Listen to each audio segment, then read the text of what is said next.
नमस्कार, सलामकुम, जय भीम.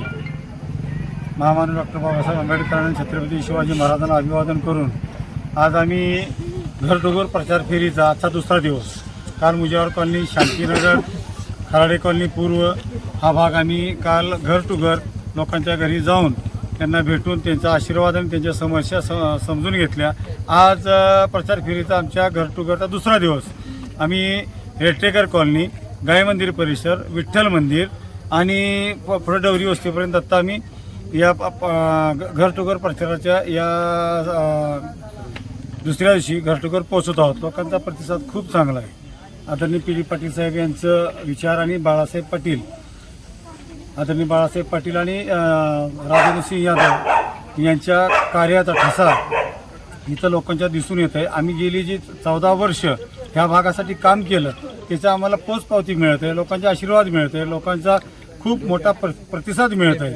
त्याचा आम्हाला अभिमान आहे की आम्ही केलेल्या कामाची ह्या एवढ्या मोठ्या भागासाठी जे केले काम आहे, पाण्याचं काम असेल, ड्रेनेजचं काम असेल, लाईटचं काम असेल अथवा घरोघरी जी योजना, सरकारी योजना पोहोचवण्याचं हे काम आम्ही जे केलेलं आहे. प्रत्येक सामान्य माणसं आहेत ह्या भागात, ह्यात गोरगरीब, मजूर, या भागात राहणारे लोक यांच्यापर्यंत आम्ही पोहोचलो आणि यांचा आशीर्वाद घेतला. लोक म्हणतात तुम्ही 100% आम्हाला कोणतीही आणि कसली अडचण नाही, आम्ही तुमच्याबरोबर आहे, तुमच्याबरोबर राहू, तुमचं काम चांगलं आहे, तुमचं काम ह्या तुम्ही लोकांपर्यंत पोहोचता, ग्राउंडला गोरगरिबापर्यंत पोहोचता, याचा आम्हाला आनंद आहे असं सगळ्यांचं मत आहे.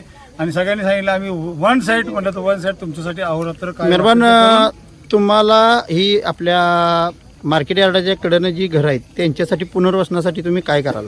आपण गेलेला 2012ला जेव्हा डीपी झाला, 9 जून 2011ला हद्दवाढ झाली. हद्दवाढ झाल्यानंतर इथे निवडणुका झाल्यानंतर आम्ही यशवंत विकास आघाडी आणि लोकशाही आघाडी असा आम्ही 21 जण सत्तेत आलो. सत्तेत आल्यानंतर 2012ला डीपी झाला.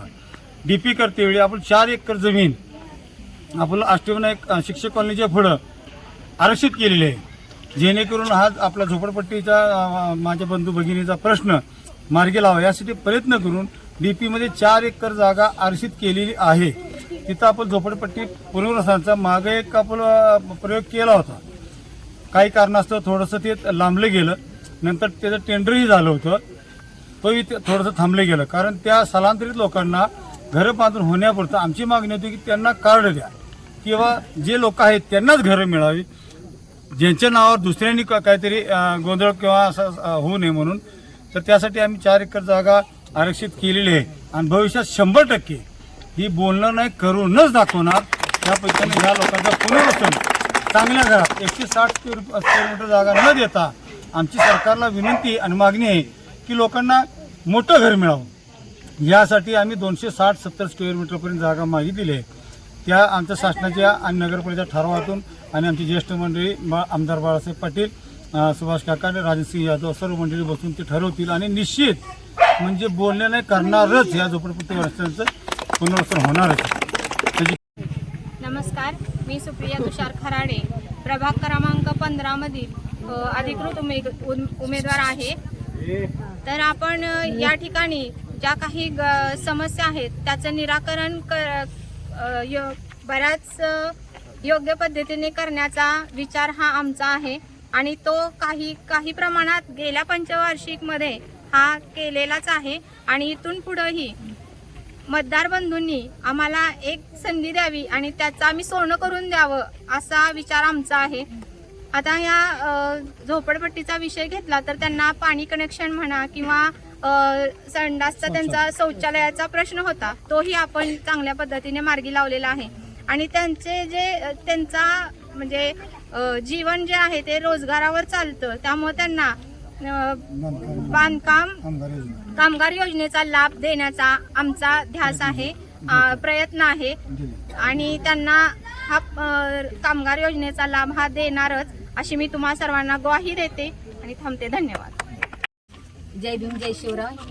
जय शिवराय.